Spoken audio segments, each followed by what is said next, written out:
சிறகடிக்க ஆசை சரியில்லை. அடுத்து வர எபிசோடில் நம்ம விஜயாவுக்கு இருந்துட்டு மனோஜ் சொன்ன வார்த்தை எல்லாத்தையும் தூங்குற போது நினச்சி பார்த்துட்டு இருக்காங்க. பார்த்த உடனே ரொம்பவே ஃபீல் பண்ணிட்டு இருக்காங்க. ஏண்டா மனோஜ் இப்படியெல்லாம் பண்ணிக்கிட்டு இருக்க? நீ பண்ணுறது எல்லாம் எனக்கு எவ்வளோ கஷ்டமாக இருக்குது தெரியுமா? எல்லாருக்கிட்டையும் நான் உன்னை பற்றி ரொம்ப பெருமையாக பேசினேன்டா.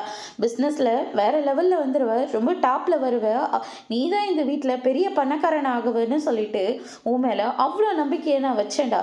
ஆனால் கடைசியில் இப்படி கடங்காரனா நின்று இருக்கேடா அப்படின்னு சொல்லிட்டு நம்ம விஜயா இருந்துட்டு மனோஜை பற்றி நினச்சி ரொம்பவே ஃபீல் பண்ணிட்டு இருக்காங்க. அதுக்கு அடுத்து தான் வந்து பார்த்தீங்கன்னா அண்ணாமலை இருந்துட்டு விஜயா பேசுகிற எல்லாத்தையுமே கேட்டு ரொம்பவே வருத்தப்பட்டுட்டு இருக்காரு. இவ மனோஜ் மேலே தான் உயிராக இருந்தா, ஆனால் இப்போ இப்படி ஆயிடுச்சு அப்படின்னு சொல்லிட்டு அண்ணாமலையும் ரொம்பவே ஃபீல் பண்ண ஆரம்பிக்கிறாங்க. அதுக்கு அடுத்ததாக வந்து பார்த்தீங்கன்னா திடீர்னு விஜயாவுக்கு ரொம்பவே உடம்பு முடியாமல் போயிடுது. என்னாச்சு விஜயா அப்படின்னு சொல்லிட்டு கேட்கவும், ஒன்றும் இல்லைங்க, ரொம்ப காய்ச்சல் அடிக்கிற மாதிரி இருக்குது, கண்ணே முழிக்க முடியலங்க அப்படின்னு சொல்லிட்டு அப்படியே மயங்கி இருக்காங்க. அதுக்கு அடுத்ததாக வீட்டில் இருக்கிறவங்க எல்லாருமே பதறி அடிச்சுட்டு வந்து பார்க்குறாங்க. மாமா என்னாச்சு அப்படின்னு சொல்லிட்டு கேட்கவும், என்னாச்சுன்னே தெரியல, திடீர்னு மயக்கம் போட்டு கீழே விழுந்துட்டா அப்படின்ற மாதிரி சொல்லிடுறாங்க.